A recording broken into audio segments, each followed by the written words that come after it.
You I'm look good. I'm good. I'm incredible. doing good, man.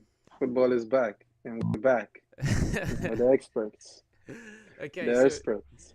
so yeah, me and Yusuf we were talking about before the show. So many things to talk about, and I think we're gonna start in the Premier League, and we're gonna start with Jadon Sancho.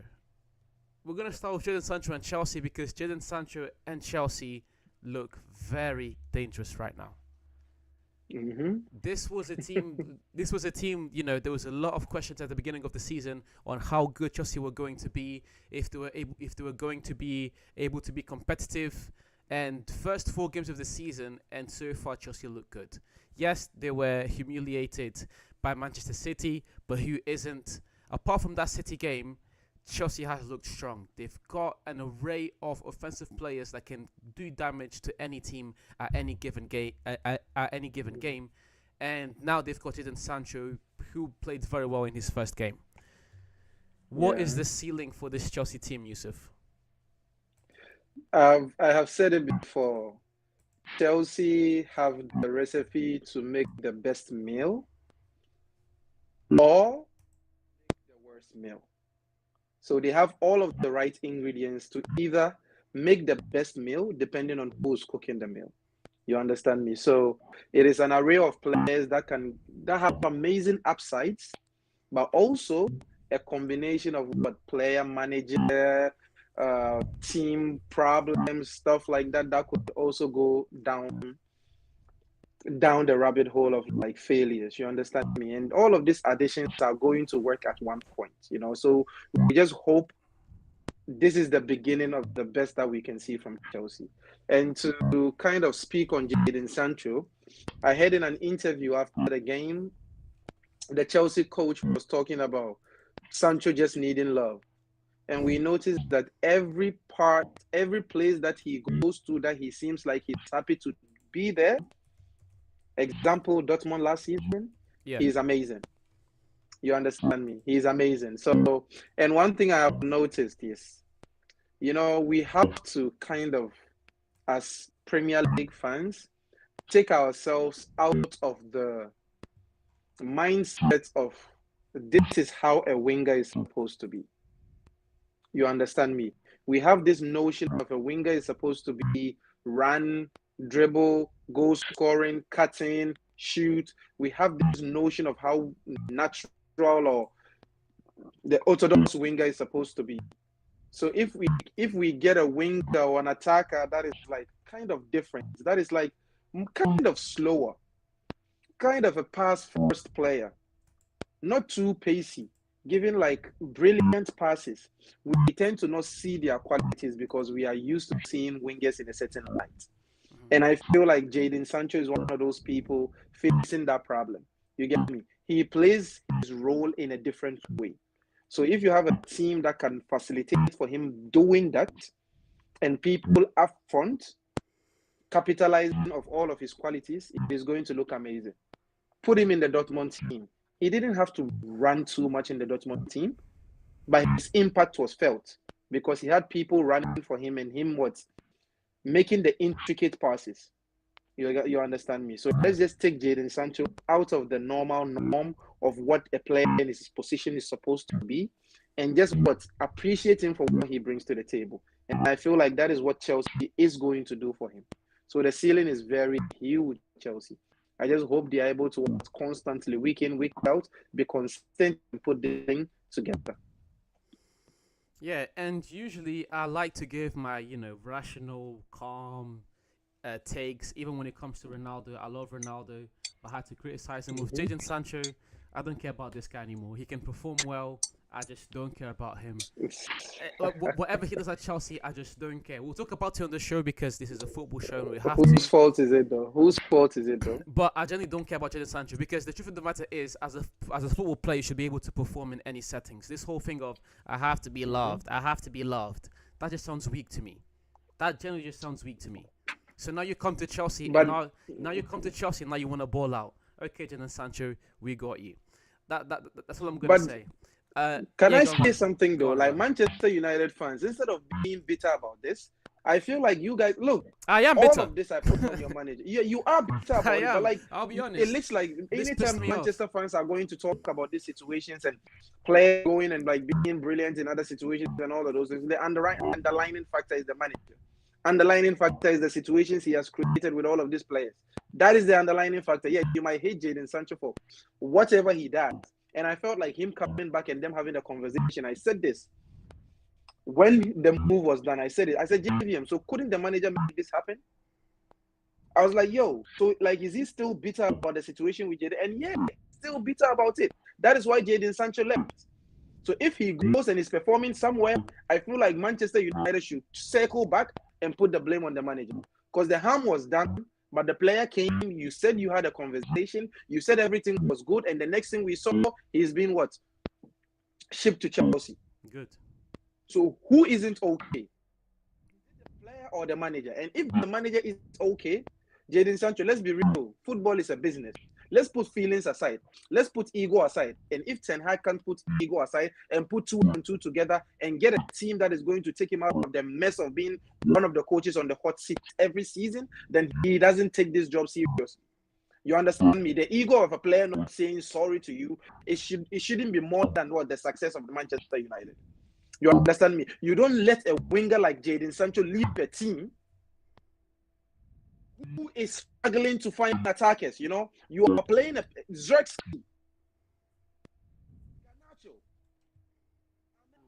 Look at the attackers you have. Compare it to what City is presenting. Compare it to what a Liverpool. Look, you even compare it to an Aston Villa or Newcastle. You could see there's a difference. You know, you have 2 project strikers. Let Jadon Sancho go because of ego or whatever it is. Just let him be on the bench. He would help you in one of those matches. You understand me? I don't get the reason why this coach can't just put ego aside with his bald head and do something, bro. You understand me? And if Manchester United fans don't wake up and like let this manager know, look, it's business. He's going to run this team to the ground because of ego and stupidity. Let's be honest. This is just stupid having Jadon Sancho just leave after the season he had in Dortmund. It's honest. Look, he's had that half season he had in Dortmund was better than every single player you have in your attack, aside Bruno Fernandes. It was a better season than every single. He went to the Champions League final, for God's sake. You have him back and give him to Chelsea? No better than Højlund. What are we doing, bro? No, I understand what you're saying. I agree. Like one of the marks of a great manager is being able to maximize the talent you have within that team. That's why so many people still think that Jose Mourinho is the greatest manager of all time. Because when it comes to maximizing talent within a team, Jose Mourinho has been able to maximize the talent within his team over and over again. You look at Porto, you look at Roma now. He's the first European manager to win 3 European competitions. Like Mourinho is able to maximize talent, and that is something that I believe Ten Hag so far has lacked. But at the same time, I'm not going to excuse a player who decides when he wants to perform. He can do one. Jadon Sancho can do one because this whole thing of I'm not happy, I'm not going to play properly. So you're getting paid how much a week? You're getting paid how much a week to perform, and I'm not happy. I'm not going to play. But you're getting paid almost 500k a week to play football, but you want to say, I'm not happy. I don't respect that. at all. I don't vibe with that. JVM, when he came back to Manchester United, did he ever make a statement of not being happy? When he came back after the Dortmund stink, all we heard was what? Conversations were had. Everybody is good. Why are you taking me back to before Dortmund? No. I'm saying... No, he had a great season. Yeah. He came back. Okay, he made all of those mistakes. And I remember you sticked up for the manager, right? Yeah, okay, he made all of that mistakes as a young player. You know, okay, he came back. They had a conversation. Let's be honest, they had a conversation. They told us everything was good, right? Let's start from there. Why is he in Chelsea now? Understand me? Because all of the complaints you are saying about him feeling like, oh, he's not loved and all of those. Yeah, I understand you. You understand me? You are supposed to be a professional. Okay, let's put all of that aside. When he came back, hasn't he been professional so far? Has he said anything? Has he twisted anything? Has he been in any form disrespectful to the manager or anything? It is the manager who said everything was good. He hasn't. It's the manager who said everything was good. They all came together and said they had a conversation. He said, oh, okay, yeah. Understand me? Why don't go back to that. Haven't you noticed a pattern with Ten Hag coming out to tell us one thing and doing the other thing? Haven't you noticed a pattern with him not being forthcoming with the media or fans? Oh, this player is a part of my plans. The next thing you know, he's in Chelsea. What is all of those things? You understand me? So, like in this particular case, what you are saying is null and void because Jadon Sancho hasn't been the crybaby so far. He has. The mistake has already been done, but we are not going to chastise him for this mistake for all of his career. The mistake has been done. Okay, he has been a crybaby. He has. Okay, he came back. They had a conversation, right? I just want us to go back to that point. He came back. They said they had a conversation, right? They said everything was good. They said everything was sorted. Look, I would have respected Ten Hag for saying what? Yo, I don't want this guy in my team again. This thing cannot be solved. Ship him to Chelsea. Don't come and tell me everything is okay. Don't come and tell me you had a conversation. Don't come and tell me everything has been sorted. And later he's being shipped to Chelsea when you know you need a player like him. Underlining factor, you need a player like him. You don't have to go to the market again to sign a player like him. And what do? You give him to Chelsea. What? We don't need him. We don't need Jadon Sancho. Understandably. JVM, that is what I'm trying to tell you. This is one of the dumbest moves this season. That Manchester fans should put everything that had happened previously aside and think about this critically. Bro, you do need it. Wait. And even about this, like my final take on all of this is going to be, let's wait and see. Because it was one game where he made one alright pass and then Cuckoo did most of the job. Yes, throughout the game he was impactful. He was taking players and on. Later. And I won't take it back. At Dortmund, he didn't do much. Listen, people were gassing him because this is Manchester United. When it comes to United, when it comes to Real Madrid, when it comes to Barcelona, when it comes to Bayern Munich, people are going to amplify things because these are the biggest clubs in the world, and they have the biggest fans. They're gonna get more coverage. They're gonna make more money off this stuff. Jadon Sancho at Dortmund was not that impressive. People love to say, oh, Jadon Sancho went to a Champions League final. No, Dortmund went to a Champions League final. Sancho did play his part, but it wasn't Sancho went to a Champions League final. No, he went there with the team, and in that final, he absolutely stacked the place. Sancho absolutely stacked the place in that final. Let's not lie about that. And then we don't need him. Manchester United fans. We don't need him because look at how Garnacho's been playing. Look at how Ahmad's been playing. Look at the way Rashford's been playing. He's a bench player in our team anyways. And again, as I said, my final take... How has Garnacho been playing? If you are going to tell me Garnacho didn't perform in Dortmund, then how has Garnacho been playing? How has Rashford been playing? Garnacho has 2 goals. Garnacho has 2 goals and 1 assist in these first 4 games. If we're gonna compare, watched him in 90 minutes. Even this game that you dominated, did you see Garnacho in 90 minutes? If you are going to tell me this is the Garnacho that is going to take you through all of this season, then Manchester United has lost his quality as a team. No. This Garnacho that came off the bench and scored the goal. Yes, this Garnacho that came off the bench and scored the goal. Yes, I'm taking Garnacho over Sancho from his performances over the last 18 months and his potential going forward. I 100% take Garnacho over Sancho. Sancho is a fraud, and this is going to be my last point. He had an alright game where he had made an alright pass, and Cuckoo did most of the work. We're gonna see how long. We're gonna see how long this lasts. I don't believe in Jadon Sancho one bit. This guy's a fraud. He's a fraud, and I'm glad he went to Chelsea because he's going to stink up the place there as well. He's a fraud. He's an absolute fraud. I feel your pain. Don't trust that guy whatsoever. I feel your pain. You've been trusting Rashford for the last 5 years. It's been okay for you, hasn't it? Yes, I've trusted Rashford, and Rashford has given me 3 one of the most inconsistent. 3 seasons. We had this conversation about Rashford. I told you, true. 1 good season, stink up. 1 good season, stink up. Have I not been consistent? Has it been true? Listen, that's season. That's not stink true. Up. That's one not true. Okay season, that's stink up. And how much is he making? How much is he making? That's not true. If the future of Manchester United is going to ride on players like Rashford, Garnacho, Anthony, Ahmed, Zerski, this future is very blurry. I can see these players over Jadon. It's very blurry. I didn't say all Sancho these players should be starting, over but you should understand the misstep. I didn't say Sancho should be starting, but you should understand the misstep. If you can see the misstep, if you can see that your manager isn't putting ego aside, this is going to happen to one of your other favorite players on the team. And then you come to the show and be like, yo, Ten Hag is going too far. Trust me, it is going to happen. His ego is here. He wears it on his sleeve. Ah, And it's I going to think happen again, managing youngsters. Watch it. I think you explained it when he gets one of my favorite players because he got your favorite player. He packed him up. Yeah, he used. Look, Who's bitter? this is what this is strategic. You know, he came into the jail and tried to punch the biggest and the baddest wolf. That was what he did with Cristiano Ronaldo. We all saw it.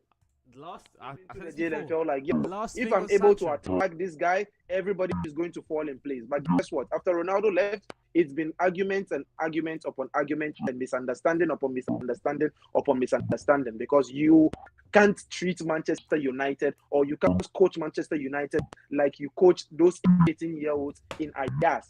And the day you understand that and understand this is a different club, that is the day you start seeing success. The day you start seeing that football has changed, and sometimes you have to stroke some egos. That is when you are going to see success. If you are going to be the what commander on this Manchester United team, there are players that are not going to fall in line. And if your first thing to go to is ego and discipline, trust me, they are going to leave the team, and it's going to be this roller coaster over and over again.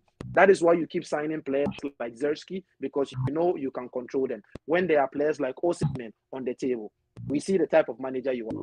Keep signing the young players. If they don't pan out, see City win the league season in, season out. Because City is signing Haaland and City is signing Savio. Liverpool are signing players that are ready to perform. You are signing players that you want to what? Coach, breastfeed, and what? Give them Cerelac. You understand me? That is what we are doing. We buy them, give them Cerelac, show them how to play football, and hope that in this season they are going to score 25 goals. When there are players Oh my that have god, already shown us this the guy. 25 goals is already up for grabs. That is the manager you are praising. Understand that. That is the manager you are praising. Keep buying projects and say this season you want to do something. Keep buying projects. You need a whole container of Cerelac for the small boys you have there. 30 feet. Oh my god, that was hilarious. Okay, wait. Before moving on to the next topic, which is going to be Real Madrid and the shaky game against Real Sociedad. Yusuf, just do me a favor. Just log back out and log back in, just to try to see if that's gonna fix your Okay. mic. Oh, this has been great so far. Okay, guys, just gonna wait for a second for Yusuf to come back in.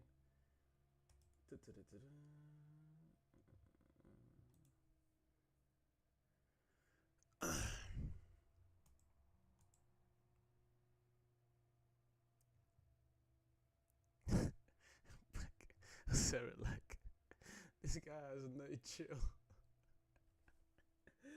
Oh, how he's saying is we're breastfeeding our players. This guy cracks me up every time. Let me just see if he's back in. Okay.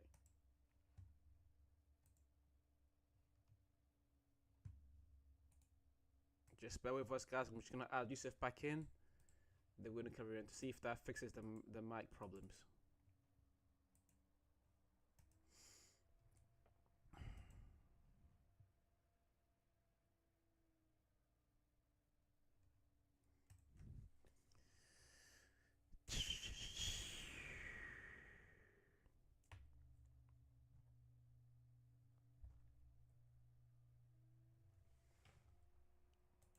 Perfect. Control V. Okay. You're back in, Yusuf. Okay. Is the mic okay now? It's alright. But we'll make do. Anyways. Next topic. Real Madrid won. Wait. Real Madrid won 2-1 against Real Sociedad. Excuse me. It was a very shaky game. It was a very shaky game. Real Madrid did end up with the win. Vinicius scored. But again, over these past few games, Real Madrid have not looked like the Real Madrid that we were promised, the dominant Galactico team that we were promised. And we're going to start with Yusuf, and we're going to try to begin to understand why that is and what are the things that the team can do to try and address these problems. Honestly, honestly, I feel like we are kind of over exaggerating when it comes to this Real Madrid struggle. You understand me? There's a big name that has been added into the squad. There are a few names that are injured. You understand me? Our top three midfielders from last season, Chouamini, Camavinga, and Bellingham, are all injured right now. We have a midfield of Modric, Valverde in the previous game. That is a midfield without a natural defensive midfielder. You understand me? We had Brahim Diaz also go down injured in that game. We started Ada Gule, who was like very exceptional in the game. And there's a big name, Kylian Mbappe, trying up front to what really gel with what Vinicius Junior, Rodrigo, and Ibrahim Diaz is. You understand me? We started last season similarly.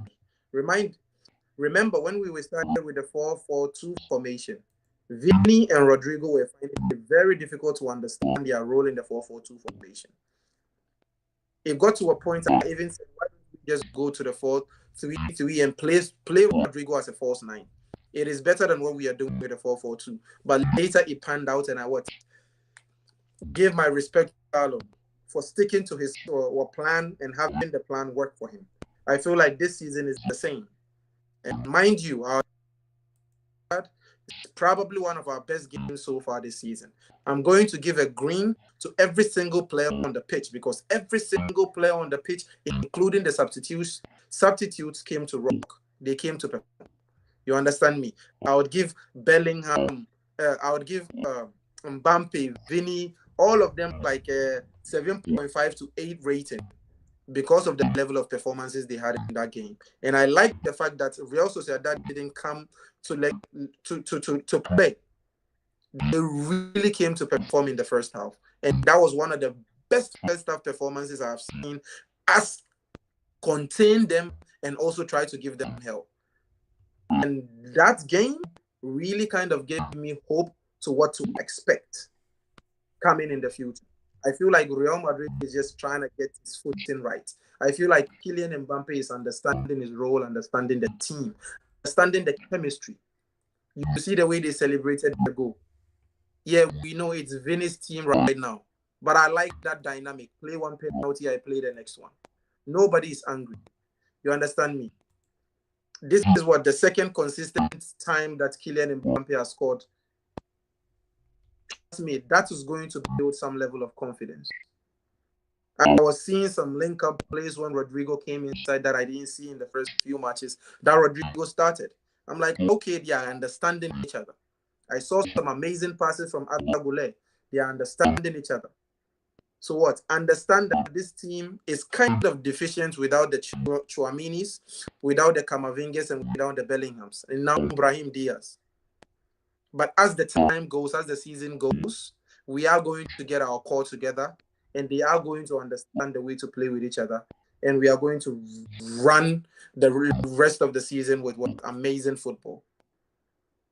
So I feel like, let's just not overreact. We haven't really, we drew 2 matches and what won. We haven't really shit the bed that much for us to panic. You understand? So yeah, I feel like with Real Madrid, I was going to give a very similar take where the problem with this team at the minute is the midfield. As Yusuf said, Tranemi, Camavinga, and Bellingham are all out. This is meant to be the new Toni Kroos, Casemiro, and Luka Modric. It's like, imagine if that 2018 Real Madrid team, if they took Casemiro, Modric, and Kroos. I feel like in that time they three-peated, maybe I'm wrong, but I don't remember all 3 of them being out at the same time. I don't think that happened. I don't think that happened once. And the time it happened was, so not to cut you off, the only time it was the season where they overplayed Modric and he got injured. And in 1 week, we came out of what? We came out of the Champions League, came out of the Copa del Rey, and dropped a few points in the league for Barcelona to win the league. So They have never really been out that much. Yeah, but even then, it's like one player. This Real Madrid team, they're trying to adapt. They're trying to build this new player into the team, and they lose their midfield trio. They lose arguably the best midfield trio we have in the world. So trying to build a new team, and then you lose three core players. That's of course going to have an impact on performance. As soon as these guys get back in, Ancelotti is going to be able to work the way he's meant to work. He's going to be able to put the plan that he had envisioned, because this is not what he had. He never had envisioned to be playing Arda Güler, Valverde, and Luka Modric as his midfield three. Yes, these players are going to be essential throughout the season, but not as your starting three. So yeah, it looks like Bellingham's going to be coming sooner than Camavinga and Tranemi. Those two look a bit more serious. Bellingham's going to be back soon, and this midfield is going to go back to play the way it's meant to play. And I want to quickly highlight when Real Madrid first won, not first one, but when Real Madrid won their 10th La Liga, 10th Champions League, the season after that in 2015, they didn't win anything. And everyone lost their heads. Everyone lost their heads to the point that even Ancelotti was fired. After that, Real Madrid won 3 Champions Leagues in a row. There is a sense of urgency there to get things sorted, to organize the team, but let's not lose our heads. This team still, or at least on paper, it is still as scary as we thought. They've not been embarrassed in any way, shape, or form this season yet. They're not down in 4th or 5th place. They're gonna go back to performing to the way we expect them to, and then hopefully they can exceed everyone's expectations. But yeah, and even in that sense, Real Madrid can still win the La Liga. My main focus is going to be their performance on the Champions League. My main focus is going to be Real Madrid's performance in the Champions League, because this is they didn't bring Mbappe to win the Champions League because they've already won it, but the dominance they want, another three-peat, is what they really want. And then Mbappe is meant to be one of the main players to do so. So again, my analysis and scrutiny or praise to Real Madrid is going to come in the Champions League, because that's where I think things really matter. I think they can use this time to try and figure things out, and then of course implement the 3 players that are injured. Facts. So yeah, anything else on Real Madrid, or are we okay to move on? No, we should understand that we lost a player like Cruz. This is a player who spent his whole career with a 95% passing rate. That is a major loss by all standards. And mind you, our defensive line. We have still have David Alaba not in the squad. We still have a few deficiencies, and everything is going to work out. Everything is going to work out. Yeah, and then staying in Spain, but going on a bit further down south, if I'm not mistaken, Barcelona. Whereas Real Madrid have struggled so far this season, Barcelona have excelled. Barcelona have been playing, arguably, outside of maybe Manchester City, they've been playing the best football in Europe. So we're going to talk about them. Yusuf, what do you think of this Barcelona team, and are they a problem for Real Madrid in the La Liga? They have started, I think Barcelona have started better than I expected them to start. There's free-flowing football going on in Barcelona. I like the fact that the coach is holding everybody accountable. If you see them on the pitch, they are kind of like earning their minutes. You get me? There's a few young players that are outperforming even their ages, right? Lamine Yamal, there's Kubasi, there's the other midfield kid that I talked about the other day who got injured, Amazing ball. And everybody is earning their minutes, Like, it's like the new coach has made football great again in Barcelona. Like, people are enjoying their time. You see the likes of Rafinha, who was having kind of like a down sparrow during his time in Barcelona, finding like new life. You see Rafinha being placed in different roles. You see Dani Olmo coming into the squad and making an immediate impact. You understand me? Everything seems to be going right for them, and even including Manchester City. I feel like if you watch both teams play, I feel like this season Barcelona is the best club in football right now so far, and they have been playing the best football so far. Look, everybody is losing to them by 4 goals, bro, Battered. and the goals are coming so easily. I'm not saying they are better than Manchester City. I'm saying they are playing better than Manchester City so far.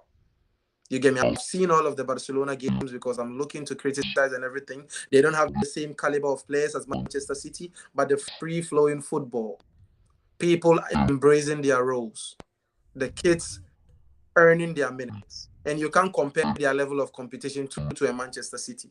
So a Manchester City still holds their own, but depending on what Barcelona has done so far, where we thought Barcelona is going to be this season, and how they have been performing so far, I feel like they have been one of the best teams in football, if not the best team in football so far. Yeah, no, nothing there really to disagree with. As you said, this implementation they've had of these young players in this Barcelona team is again that La Masia DNA. This is, if you think back to that 2009 team, yeah, 2019. That's why they were so special. Messi Academy graduate, Busquets, Xavi, Iniesta, Piqué Academy graduates, Pedro Academy graduate. Like that team was really built in the Barcelona academy, and you're getting, as you said, a lot of players this season that are coming through the ranks. As we know, Barcelona have had their financial issues. They managed to get Dani Olmo in some way, somehow, and he's gotten injured. But as you said, the likes of Pedri, the likes of Kubasi, Lamine Yamal, these are all the likes of Casado, Balde. These are all players that have been built in-house. They've all been built in-house, so that's why it makes that a bit more special. And the fact that they are all performing, hey, it just goes to show that at Barcelona, they may not be as dominant as their rival, but they'll still be competitive no matter what. So, yeah. And again, at the start of the season, I talked about this. I said it's going to be very boring in La Liga this season, but Barcelona made sure that I was wrong. And they've made this La Liga seasons, at least in the first 4 to 5 games, very interesting. They've given Real Madrid something to think about every single game. Where if you put a foot wrong, if you guys don't perform, we will perform, and we're gonna get those points. And again, right now in isolation, this isn't too bad. But as the season progresses, the points that Real Madrid have dropped at the start of the season may come back to haunt them, because Barcelona have had pretty much a stellar, perfect start. Facts. So yeah. Facts. And mind you, Barcelona is doing all of this with Araujo injured, Christensen injured, Frankie de Jong injured, Ansu Fati injured, Gavi injured, and they are still holding on. So there are very key players like Araujo and de Jong injured, and they are still holding on with academy graduates. That is amazing. And truly, truly impressive. Okay, we're at the half-hour mark, and today, actually, Yusuf came up with some very interesting topics. We're going to start with the Champions League first, because it's not too long until the Champions League starts, guys. So I'm just going to open... Oh, I'm saying it's not too long. It starts tomorrow. Tomorrow, yeah. Shoot. I'm going to be able to stream the games. I don't have work. Wow, this is like the first time in forever. I'm going to be able to stream Champions League matches. You heard this first. You heard it first. Tomorrow, 8 p.m., Real Madrid. We're doing a watch-along. Wow, yes, sir. Let's go. And I can upload a video for tomorrow morning. Yo, Frederick, don't use in the chat, bro. Guys, tomorrow we're back. Tomorrow we're back. Okay, sorry, that got me a bit sidetracked. I just realized. Tomorrow, look at how many games there are. I've said this so many times before. This is you might have to change the game you want to stream, though. Yeah, I'm streaming Real Madrid. No, you might have to change that. There's one cracker tomorrow, bro. Wait, let me have a look. 1 second. AC Milan, Liverpool. Yeah, I may just advertise that one, but then watch Real Madrid anyways. I may just advertise both. But yeah, yeah. Okay, let's actually make a video about this. Champions League predictions for today. We've got Juventus against PSV, Young Boys against Aston Villa, Real Madrid against Stuttgart, Bayern against Dinamo, Zagreb, Sporting against Lille, and AC Milan against Liverpool to kickstart the Champions League season. Now, before we get into it, guys, just quick recap, that you guys remember, this Champions League season is going to be very, very different. There's no longer going to be the group format. These teams are all in the league. They play each other once, 8 times. You're going to play a different team 8 times. And then the top 8, if I'm not mistaken, go on to the round of 16. Then the next 8 play a mini knockout system. No, the next 16, excuse me, play a mini knockout system. So yeah, it's going to be very interesting. So the stakes are a lot higher this season. And yeah, we're going to start with the Juventus against PSV game, Yusuf. What's your prediction? I have Juventus win that game. Juventus have started the season in somewhat shaky form. Won 2 games, drew the last 2 games, but one of the last 2 games they drew was against AS Roma. So I have Juventus winning that game so far. Yeah, me too. I feel like this is one of those easy games to predict. PSV not... Actually, let me just double check PSV's start to the season. PSV have started the season very strong. They've won Yeah. every single game. Yeah, PSV again, very very strong. I just didn't want to get it wrong, but PSV they've won every single game so far this season. I might have to change my opinion actually. Ooh, this is actually making. Yeah, look very solid. They won one of the games by 7-1.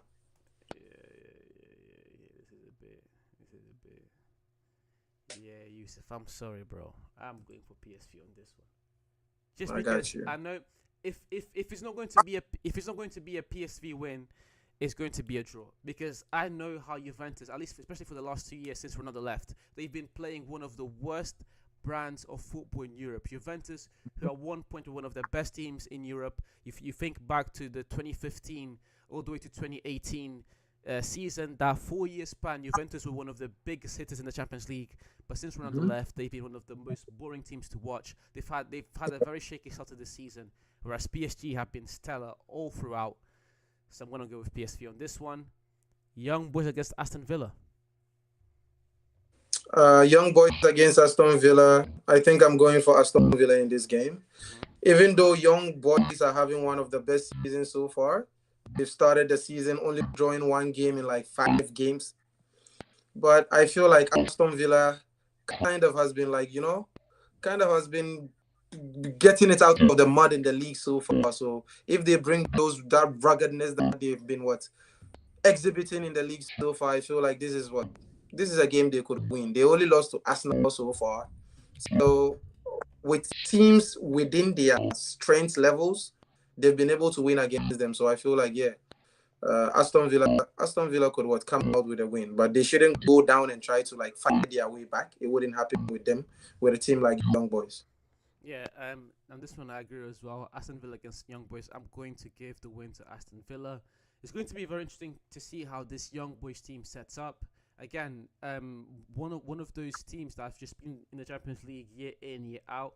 Never able to make anything special out of their appearances, but they are always in there. And you have to respect that. But I'm gonna go for Aston Villa on this one. Then you've got Real Madrid against Stuttgart. Dead match. This should be an easy game, and I'm gonna go first on this one just because I don't just want Real Madrid to win this game. I want them to dominate. I want them to destroy, respectfully, Stuttgart, but I want Real Madrid to destroy Stuttgart, and I want Real Madrid to really put their foot down and show everyone that the points they dropped the start of the season were nothing but small mistakes. You know, as I said this before, this is where I'm going to judge Real Madrid. They're playing at home in their competition. The Champions League is their competition. You have to make it happen. Real Madrid so far has had we've had a very good record against German teams. I feel like, I don't know if it's the fear factor, but we match up well with German teams. And if it's going right against a German team for us, that is like 3, 4, 5 goals. And this is an opportunity for, I feel like, Kylian Mbappe, Vinicius Junior to, like, put their stamp on the Champions League. Make everybody that is coming to Real Madrid realize that this is our tournament. Yeah. And we could repeat what we did last season. I feel like Kylian is going to take this match very seriously because he wants to make a statement. He wants to make them know he's here. Yeah, the next game is Bayern against Dinamo Zagreb. This is another game where this Champions League group stage. As much as I like it, some of these games are just like dead on. It's good. Bayern are the favorites to win against Dinamo Zagreb. Yusuf. Shout out to Vincent Company. We all didn't see the signing of Company coming.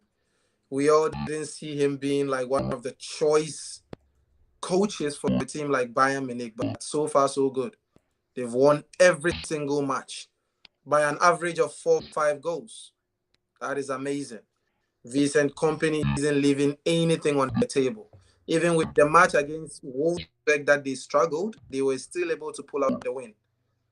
You get me? Last game, they won by 6.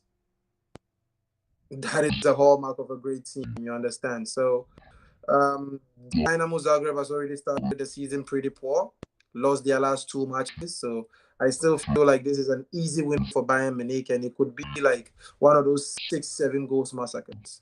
Yeah, and I was actually quite supportive of Company going to Bayern Munich.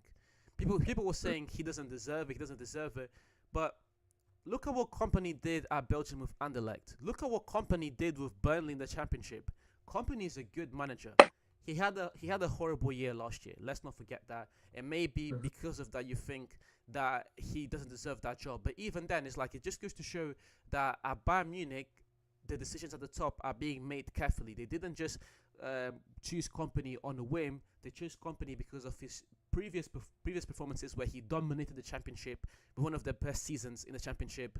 He absolutely dominated with Anderlecht as well. He's a manager that the players respect, which I think is very important at a club like Bayern Munich where you have so many stars. So yeah, so 5 games, 5 wins.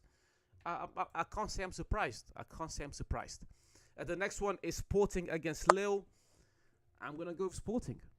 Again, a lot of these games are our predictions are going to be mainly based on current form. And Sporting so far in the Portuguese league, they've not put a foot wrong.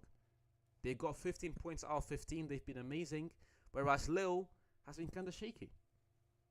Facts. The fact that even on this, the fact that Sporting is even playing at home is an indication that Sporting is going to come out guns blazing. 2 of the matches Sporting has played at home this season so far, they are averaging 3 goals. They scored 3-1 against Rio Ave, and they scored 2-0 against Porto, one of their biggest rivals in the Portuguese league. So they are taking home matches very seriously. They haven't lost in a while at home. The only loss they had was against Porto, one of the biggest teams in the league. So, I feel like Sporting, even playing at home alone, gives them an advantage over Lille, who's struggling, by the way. They've lost 3 of their last. They've lost 2 of their last matches. Yeah. Away from very deplorable. 5 games, only 1 win away against average teams. So I'm leaning Porto. I'm leaning Sporting on this one. Last one, AC Milan against Liverpool. I love AC Milan, but I feel like Liverpool is going to destroy them. I don't just think Liverpool is going to win. I think Liverpool is going to destroy them. Yes, Liverpool lost against Nottingham Forest on this weekend, but before this game, they demolished Manchester United. They hadn't conceded a single goal, and even this loss they had, it came as a surprise to everyone. It's a very, very tight game against Nottingham Forest. And before that, they were also scoring goals at will. Whereas AC Milan, horrible start of the season. They are down in 10th place already far away from Napoli, Inter, and even a surprising Udinese. So yeah, I'm gonna go with Liverpool. I feel like Liverpool is going to give AC Milan the business. I'm also going for Liverpool in this one. Liverpool has started the season very strong. We need to really give a lot of praise to the Liverpool manager. We need to give a lot of praise to the Liverpool manager. He has been able to kind of rally the troops and not let them lose momentum after losing a coach like um, the coach they lost. What's his name? Klopp. Klopp. You understand me? So far, so good. So far, so good. He's been able to rally the team to like an amazing attacking and defensive prowess. So I don't think AC Milan is so much of a match for them. I still think Liverpool could pull out the win. Yeah, and that's it. That's our Champions League predictions. I completely forgotten that I started tomorrow. My schedule allows me to stream both Tuesday and Wednesday, which is something I'm 100% looking forward to. So yeah, I'll see you guys tomorrow in the for the watch along. But yeah, concerning today, we still have at least one more topic to go over. I feel like this one's again a bit one of those fun, well at least more fun topics, which is we're gonna make a comparison on football of 10 years ago compared to now. For example, I don't know if what you meant by that, Yusuf, but are you mainly talking about the Ballon d'Or? Were you talking about that? Yeah. I went through a rabbit hole of like Ballon d'Ors in the previous years because Yeah. I've had a take that I've told you that I feel like the last 5 or 6 Ballon d'Ors winners, right? The last 5 or 6 Ballon d'Or winners, the top 3 would win this year's Ballon d'Or hands down. So the person who came third in those previous years would win this Ballon d'Or hands down. And that is a take that I've said on the show and on previous shows before, because of like I feel like the quality has just been watered down so much so that this performance from Vinny in the previous years, when Messi's and the Ronaldos were running around, would be an average performance. He might not even make the top 10 because we had the likes of Lewandowski's and Suarez's and the Iniestas winning all of the awards and still not being able to sniff the Ballon d'Or. You get me? So I just went through a rabbit hole and like I just made a comparison 10 years, 20 years before. How was football looking like? Yeah. And is football in good hands? Are we heading through the right direction? And I felt like it looks like the quality of players and the quality of performances have really dwindled, because when I look at the Ballon d'Or finalists, the top 20, the players and the caliber of players and what they were doing, I realized that man, it looks like it's really dwindled so far. Yeah, I kind of agree with your take. The only rebuttal I have towards your take is that it's not the problem is not really the quality of players, because the quality of players, like these guys, they're gonna need time to develop their legacies. They're gonna need time to develop their legacies, and I feel like a lot of them they've not really hit that those legendary status just yet. However, in that same note, for example, if we compare the favorite player or everyone's favorite player to win the Ballon d'Or right now this year, which seems to be Vinicius Jr. Some may say Bellingham, some may say Rodri, but I feel like consensus seems to be Vinny Jr. And this is where I feel like your take is 100% warranted, because Vinny Jr. as the favorite to win the Ballon d'Or this year, he scored 24 goals and had 11 assists, and he seems to be the front runner. If we compare that now to Ronaldo in 2013, 2014, Ronaldo scored 51 goals that year and had 17 assists. Not only did Ronaldo more than doubled Vinny's goal tallied, he also had more assists. Mm-hmm. He more than doubled his goal tally from 20, because Vinny had 24 goals, Ronaldo had 51. Vinny had 11 assists, Ronaldo had 17. And this is not counting the all the World Cup things that happened that year, because 2014 is it my favorite year in football? It's top 3 in football. I loved 2014. So we're not even going to talk about that, because 2014 is legendary in my life as well. The personal stuff I had in 2014 is still not nostalgic. But just comparing, for example, the performances the players were having at the time is not even comparable. And I'm talking about Ronaldo, but then you look at what Messi was doing in 2014. Just give me a second, guys. Let me just get the numbers so I make sure that I'm being accurate. Just bear with me, because we can then make a comparison, because the competition this year seems to be Vini or Bellingham, Vini or Rodrigo. If you compare then Messi to Vinicius Jr., Messi had 41 goals and 14 assists. Again, almost more than double of what Vini had, and also more assists. And this is what we meant at the time by do not take Ronaldo and Messi for granted.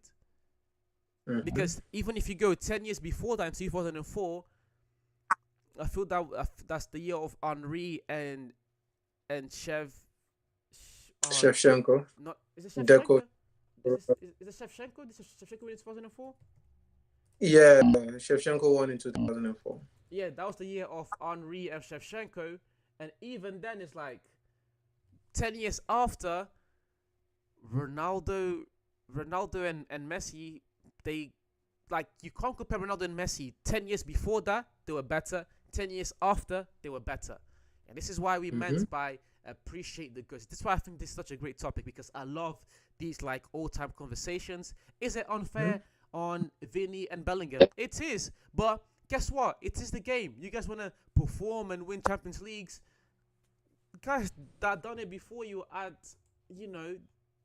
this is why Ronaldo and Messi is the greatest rivalry we've ever had in sports. The second best, you can argue Nadal, Federer, and Djokovic, but really and truly, Messi and Ronaldo is the greatest, the number one, and you see it. Like 10 years before, they were better. 10 years after, they're still better. The consistency, it's insane. never been done. It's insane. Never been done.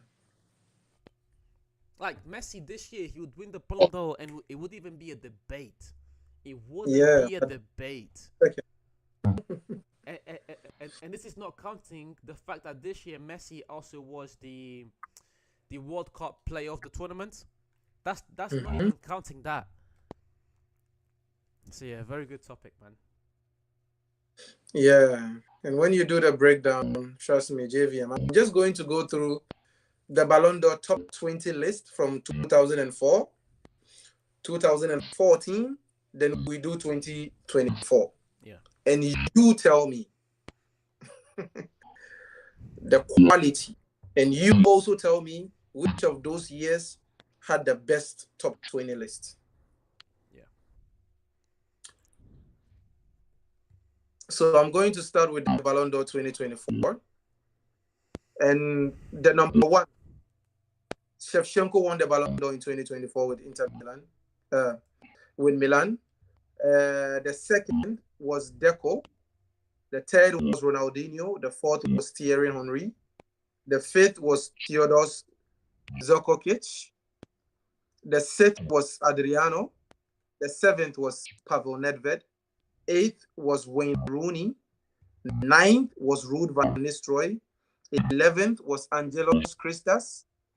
12th was Cristiano Ronaldo and Milan Baros. 14th was Zlatan Ibrahimovic. 15th was Samuel Eto'o. He shared 15th with Kaka. 17th was what? Fernando Morientes. He shared 17th with Frank Lampard, Didier Drogba, Gigi Buffon, and Tarios Delas. And that marks the top 20 for 2014. 2004. Yeah. Now we go to the top 20 for 2014. In 2014, Cristiano Ronaldo won the Ballon d'Or. Second was Lionel Messi. Third was Manuel Neuer. Fourth was Arjen Robben. The fifth was Thomas Muller. Sixth was Philip Lam. Seventh was Neymar Jr. Eighth was James Rodriguez. Ninth was Tony Cruz. 10th was Angel Di Maria. 11th was Diego Costa. 12th was Gareth Bale. 13th was Zlatan Ibrahimovic. 14th was Yaya Toure. 16th was Karim Benzema. 17th was Andres Iniesta. 18th was Bastian Schweinsteiger. 19th was Javier Mascherano. And the 20th was Thibaut Courtois for the 2014 Ballon d'Or finalists, 20 finalists. And now we go to this year, 2024, 10 years later. The Ballon d'Or finalists for this year, top 20 are Jude Bellingham, Hakan Chanoglu, Dani Carvajal, Ruben Diaz, Artem Dovbyk, Phil Foden, Alex Grimaldo, Erling Haaland,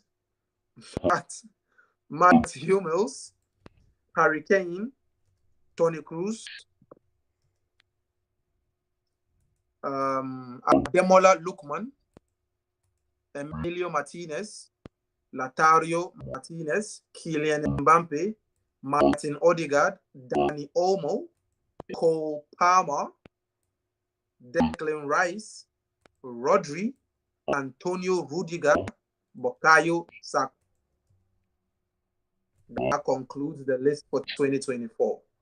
So, judging by these three lists, who do you think had the best top 20 list? I feel like it's easily 2014. Like the players that were able, not easily because 2004 is also heavy hitters, but that top 10 of the 2014 is insane. And where was Xavi? Was Xavi even in the top 10? Xavi was not in the top 10. The top 10 was Cristiano Ronaldo, Lionel Messi, Manuel Neuer, Arjen Robben, Thomas Muller, Philip Lahm. No, I'm saying in 2004. Was Xavi in the top 10? Oh, in 2004. Yeah. No, Xavi was not in the top 10. Yeah, Xavi and Ronaldo as young players were outside the top 10. So 2004. Yeah, Cristiano. Yeah, 2004 is a great shout, but 2014 for me is just that year. Insane. So yeah, I feel like, the top guns in football, I feel like the caliber of players, the aura of players that we kept seeing in the top guns, even though these players are still building their legacies and everything, but at the point of these players even winning these Ballon d'Ors or coming into the top 20 Ballon d'Ors, their ages and everything, legacies were already set, So yeah, I feel like the quality has kind of like dwindled. And I feel like, yeah, football has changed and now it's a young man's sport. So that could factor in. But yeah, the Ballon d'Or kind of has lost kind of its quality a little. Yeah. So, again, great topic. Guys, we're back Wednesday. Yeah, we might do the show during the Champions League game. I appreciate all of you guys for coming and watching. Frederick, you are an absolute legend, bro. Thank you for continuing to do your great work. Yusuf, thank you for coming on. We continue moving forwards. Any final words? No, I just want to tell people to you just know that you don't have to explain your dream. It's your dream and it belongs to you. Just have the mindset of just chasing your dream and less talking about it to people. Facts. Facts. I also had that kind of situation today. But yeah, we appreciate you guys, and as per usual, we'll see you soon. Peace.